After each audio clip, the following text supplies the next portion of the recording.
Good day, folks, and welcome back to the podcast.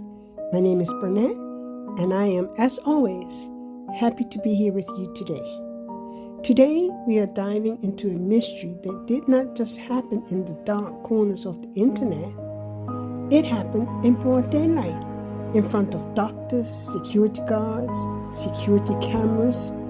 Today's episode is called The Man Who Ran into the Sunflowers. It is a story that forces us to ask a terrifying question. How quickly can a perfectly normal, happy human mind unravel? And when a person runs away from everything they know, where do they actually go? I want to begin with the image that has haunted this case for more than a decade. I am looking at an airport CCTV footage from July 8th, 2014. And even though I know what is coming, I still cannot look away. The camera is fixed high above Varna Airport in Bulgaria. The picture is grainy, the light is harsh, and the summer sun makes everything feel strangely exposed. Then he appears, a young man, 28 years old, brushed through the glass doors of the terminal. He isn't walking, he isn't jogging, he is sprinting for his absolute life. He wears a bright yellow t-shirt, blue shorts, and white sneakers. He has no luggage, no wallet, no phone.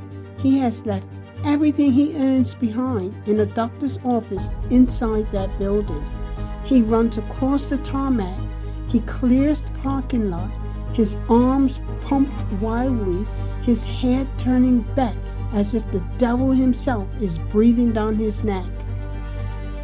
He reaches an 8-foot-tall chain-link fence topped with razor-sharp barbed wire. He doesn't hesitate. He scrambles up the metal mesh, throws himself over the razor wire, and drops down on the other side. Beyond the fence lies a dense, towering field of sunflowers. They stand 6 feet tall, thousands of thick stalks stretching out towards the horizon. The young man runs straight into them. The heavy yellow heads of the flowers swallow him whole. The frame is still. The parking lot is quiet. That man was Lars Joachim Mittank, a 28-year German tourist born in Berlin, raised in northern Germany, and described by the people closest to him as dependable, ordinary, and close to his family. And that short stretch of airport footage is the last confirmed sighting of him. To understand the sprint into the sunflowers, we have to go back 1 week. We have to go back to the beginning of July, when Lars was just another tourist looking for a good time. Lars was from a quiet, neat town in northern Germany. By all accounts from his friends and family, he was a stable, reliable guy. He worked a good job at a power plant. He loved football. He was close with his mother, Sandra. He wasn't a risk taker, nor did he have any history of mental illness or drug abuse. One detail I think matters is how normal his life seemed before the trip. Reports describe him as having friends, a girlfriend, steady work, and a strong connection with his parents. He was not known as someone trying to disappear, and he was not known as someone who had been living on the edge. In the summer of 2014, Lars and a group of his closest school friends decided to go on holiday. They chose Golden Sands, a massive resort town on the Black Sea coast of Bulgaria. Think of Golden Sands as a playground of neon lights, cheap alcohol, and endless beaches. It's a place where young Europeans go to lose themselves for a week. For the first few days, That's exactly what Lars and his friends did. They drank, they tanned, they watched the World Cup matches in local bars. The group had arrived in Bulgaria on June 30th, 2014, and for most of the week, nothing seemed especially alarming. Friends later described each day as swimming, football, nightlife, and the kind of careless holiday rhythm where the days blur together. Lars was relaxed, or at least that's how he appeared to the people traveling with him. But on July the 6th, the mood shifted. Lars was a massive fan of the Werder Bremen football club. That night, he got into a heated verbal argument at the bar with a group of rival fans, supporters of Bayern Munich. It was typical football banter, but it escalated. Later that night, Lars split from his friends to get a late-night snack. According to Lars, he was ambushed outside a fast food restaurant. He claimed the Bayern Munich fans, or local men hired by them, viciously beat him up. When he reunited with his friends, he was visibly shaken. His jaw ached and his ear was bleeding. The next morning, he visited a local Bulgarian doctor. The diagnosis was painful, a ruptured eardrum. Some accounts also mention jaw pain and dizziness, which is important because an ear injury can affect balance, pressure, hearing, and orientation. Whether Lars had a concussion had never been conclusively established, but this point onward, the case is no longer just about a missing tourist. It becomes a story about injury, fear, isolation, and a mind that may have been under more strain than anyone realized at the time. The doctor told Lars that the pressure changes inside an airplane cabin could cause his ear to burst completely, leading to permanent hearing loss or severe infection. The doctor advised him not to fly on his scheduled flight home with friends. He needed to stay behind for a few days until the ear stabilized. Lars told his friends to go on without him. He said he would be fine. He booked a room at a cheap, sketchy hotel near the airport called the Hotel Cosmos, bought his medication, and waved goodbye to his friends. He was officially alone in Bulgaria, and this is where the timeline fractures. Inside Hotel Cosmos, fear begins to take over, and the timeline turns darker. The doctor had prescribed Lars an antibiotic. It's a standard, highly common antibiotic used to treat bacterial infections. Lars filled the prescription and checked into the Hotel Cosmos. There is one point in the reporting that is worth saying carefully. Different accounts name the antibiotic differently, with two different types often mentioned in retellings of the case. What is consistent, though, is that Lars had been given medication after the ear injury, and his mother later wondered whether that medication combined with stress and injury could have contributed to his sudden paranoia. Almost immediately, his behavior changed. It wasn't a gradual slide, it was an overnight plunge into absolute terror. In the middle of the night, Lars Mittank in Germany. It was Lars. Imagine getting a call from your adult son in the dead of night, his voice reduced to a terrifying, breathless whisper.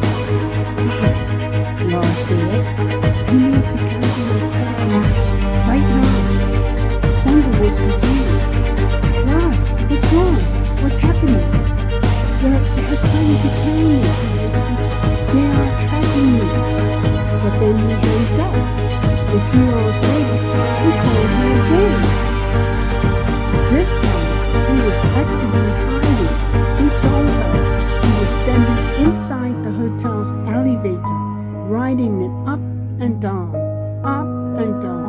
because he was terrified to step out into the hallways. He claimed he was watching 4 men from the hotel window, men who were asking the front desk where he was staying. CCTV footage from the Hotel Cosmos later confirmed some of this behavior. It showed Lars pacing the lobby, looking frantic and peering out the windows into the dark Bulgarian night. At 3 a.m., he walked out of the hotel entirely. He disappeared into the city streets for an hour before returning. What happened during that hour in the dark? Who was he running from? Were there actually men outside? Or was the enemy already inside his own mind? Another strange detail is that witnesses did not later confirm the shadowy men Lars feared. That does not prove they were imagined, but it does leave investigators with a gap. On one side of that gap are Lars' terrified photos. On the other side is the absence of a clear threat captured or identified around him. By the morning of July 8th, Lars couldn't stand to be in that hotel for another second. He hailed a taxi and rode straight to the Varna Airport. He was desperate to get home to Germany. Ear injury and damage. He just wanted to escape. Lars arrived at Varna Airport early in the morning. He called his mother one last time. He sounded slightly calmer, but still deeply unsettled. He told her he had managed to get inside the terminal and that he was going to see the airport's on-site physician to get a final medical clearance to board the plane. What makes this part so unsettling to me is that the airport should have been the safest place in the entire timeline. It was bright, it was public, it was controlled.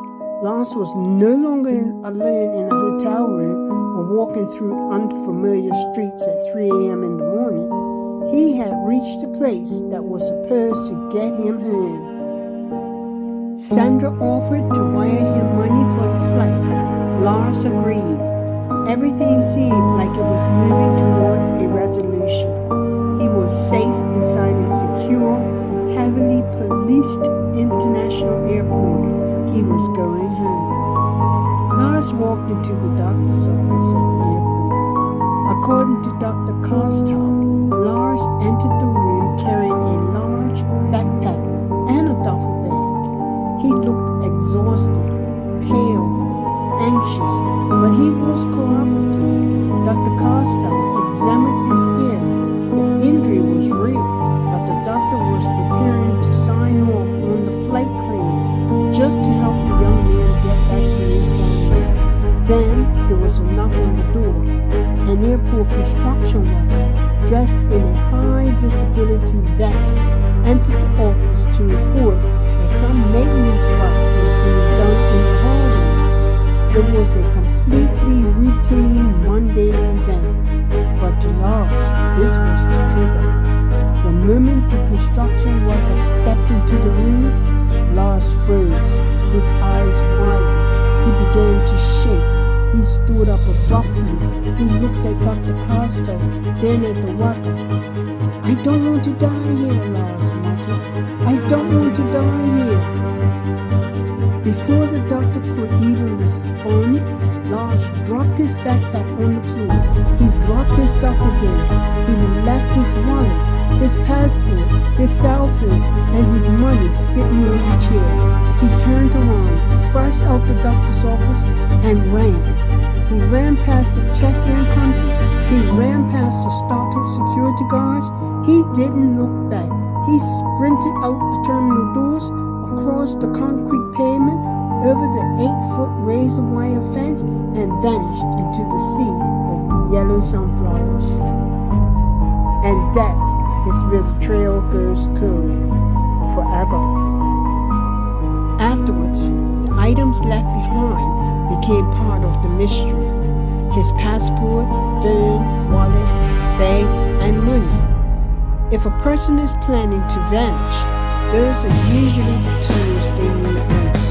But Lars left them all in the place he had just fled. Now when Lars didn't board his flight, his mother sounded the alarm. The Bulgarian police launched an immediate search. They brought in trekking dogs, drones, and helicopters to scour the sunflower field and the surrounding woods. They found nothing, not a shred of clothing, not a shoe, not even a footprint. Private investigators hired by the family later discovered that the sunflower field bordered a major highway and a dense forest, but despite years of searching, no remains had ever been found. Lars Mittank simply ceased to exist. And when I say nothing, I want you to really sit with that for a second. This was not a disappearance from a remote mountain or a boat lost at sea. This was a man who ran out of an international airport in broad daylight with cameras nearby, roads nearby, workers nearby, and people all around him. In my mind, that is what makes the silence afterwards feel so heavy. There should have been a trace. There should have been a witness. There should have been one clear direction where the story continued, but there wasn't. And I keep coming back to the small human details. His belongings were still behind him. His identity documents were still behind him. His phone, the one thing most of us will cling to if we were frightened and lost or alone in another country. To me, that does not feel like a carefully planned escape. It feels like a panic so complete that survival became the only thought left in his head. So what happened to him? Over the past decade, three main theories have dominated the true crime world. Before I go through them, I want to be careful about how I frame this. These are theories, not answers. Lars was a real person with a mother who still loves him and friends who had to live with the shock of leaving him behind. So when I talk about possible explanation, I am not trying to turn his suffering into entertainment. I am trying to understand how a man could move from a beach holiday to terror in such a short span of time. The first theory is the medical or acute distress theory. This theory looks at the combination of his ear injury, possible head trauma, little sleep, stress, isolation, and the medication. Some antibiotics have been discussed in relation to rare psychiatric side effects, and Lars's mother has publicly questioned whether the medication played a role. I want to be clear, this does not give us a proven answer, but it does offer a possible framework for why a man with no known history of this kind of behavior might suddenly believe he was being hunted. When I think about this theory, the frightening part is how ordinary the ingredients are. An injury, a prescription, a night without sleep, a foreign hotel room, pain, fear, isolation. None of those things sound extraordinary in their own, but stuck together, they can become something else entirely. If Lars was concussed, if he was exhausted, if his ear injury affected his balance or his perception, and if the medication interacted badly with his body, then his reality may have come to bend in ways he could not explain. And that is what makes the CCTV so hard for me to watch. I do not see someone making a strange choice. I see someone reacting to something that, to him, may have felt completely real. We, on the outside, can pause the footage and zoom in, slow it down, and analyze it frame by frame. Lars did not have that luxury.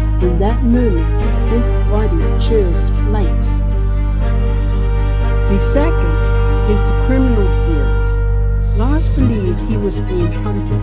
Bulgaria's Black Sea coast has a well-known criminal underworld involving human trafficking and drug cartels. Did Lars witness something he shouldn't have during his late-night strolls? Were the men at the hotel real? If he ran through the sunflower field and hit the highway, did he hitchhike with the wrong person? This theory is tempting because it gives the fear a physical shape. 4 men, a threat, a chase, something outside of Lars that explains why he ran. But the problem is evidence. Investigators have never confirmed that the men he described were actually following him. There are no verified reports showing that he witnessed a crime or was targeted by an organized group. Still, I understand why people hold on to this possibility, because if Lars was right, then his terror was not madness. It was a warning. And the third theory is the fugitive theory. Some believe Lars used the panic as an excuse to completely disappear, to shred his identity and start a new life under the radar. But why leave his money and passport? Why do it in a way that caused his beloved mother such agonizing grief? For me, this is the theory I struggle with the most. I can imagine someone running from pressure. I can imagine someone wanting to vanish. But I cannot easily imagine Lars choosing that moment, that method, and that level of cruelty toward the people who loved him. He had no passport, no phone, no money, and no obvious plan. The disappearance came before him, yes, but this looked less like a plan and more like a collapse. There is also the possibility that the answer is not one single dramatic event. Maybe the truth sits somewhere between the theories. Maybe Lars was injured, frightened, sleep-deprived, and in pain. Maybe he misread harmless people as a threat because his mind was already spiraling. Maybe he ran into that field, reached the road, accepted help from the wrong stranger, and or wandered too far while disorientated. So let's recap these 3 theories. First, Lars may have been experiencing an acute mental or medical crisis brought on by injury, exhaustion, fear, isolation, and medication, causing him to believe he was in danger and run until he became lost. Second, Lars may have encountered a real threat after leaving the airport, whether through someone who picked him up near the highway, someone who exploited his frightened state, or an accident that happened after he left the field. Third, Lars may have survived the initial disappearance, but become disorientated, injured, or unable to seek help, leaving him vulnerable in the unfamiliar surroundings without identification, money, or food. So if I had to give my final opinion as the host of this show, I would say this. I do not believe Lars simply chose to vanish. To me, the most likely explanation is that something went terribly wrong in his mind or body before he ever reached that airport door. And once he ran into the sunflowers, the danger became real in a different way. Maybe he was disorientated and could not find his way back. Maybe someone crossed his path and took advantage of his panic. Maybe he survived for a short time but had no way to call for help. I cannot know which of those scenarios is true, but I do believe his disappearance looks less like a planned escape and more like a tragedy that began with fear and ended somewhere beyond the reach of the cameras. The most painful part of this case is that several explanations can feel possible at the same time, but none of them will bring him home. Every year, Sandra Mittank, still posts updates online, hoping against hope that her son is out there somewhere, perhaps suffering from amnesia, living a quiet life in some European village. I think about Sandra receiving those calls. I think about hearing your child say, "They are trying to kill me," and being hundreds of miles away with nothing but a phone line between you. I think about the panic of trying to make rational decisions while someone you love is no longer speaking from a rational place. Cancel the cards, send money, find a doctor, get to the airport. Every step sounds helpful, and yet every step still leads to the same image: Lars running. And maybe that is why this story has stayed with so many people. It is not just that Lars disappeared, it is that we can see the edge of the disappearance. We can watch the final seconds before the unknown begins. The camera gives us the illusion that we are close to the answer, but it stops exactly where the answer should start. When I look at the CCTV footage, I do not see a mystery as much as I see a person in the middle of terror. I see a son, a friend, and a man who had reached the threshold of home but never crossed it. We may never know what Lars believed he saw when he turned his head in that airport parking lot. We only know that he left behind an empty bag, a passport, a phone, and a mother who refused to stop searching, and a question that still follows this case wherever it goes. If you know anything about the disappearance of Lars Mittank, or if you believe you have seen him, please contact the officials handling this case or your local police department. This story reminds us how fragile normal life can be. One injury, one night alone, one moment of fear, and sometimes an entire life can vanish into the yellow sunflowers. Please share this episode with someone who follows missing person cases, because awareness can help keep Lars's name in circulation. Subscribe to the podcast, leave a review if you can, and join the conversation respectfully in the comments. Most importantly, if you have any information regarding this case, or if you believe you have seen Lars, please contact the relevant authorities immediately. Do not treat possible information as internet speculation. The details for where to report information will be pinned in the comments below. Thank you for listening, and thank you for treating this case with care. If you want me to cover more disappearances while surveillance footage gives us more questions than answers, let me know. We can look at other airport cases, border disappearances, or investigations where one recorded moment changed everything. Until next time, stay curious, stay compassionate, and remember, behind every mystery is a real person. And behind every unanswered question is a family still waiting. I'm Burnett, and I'll see you in the next episode.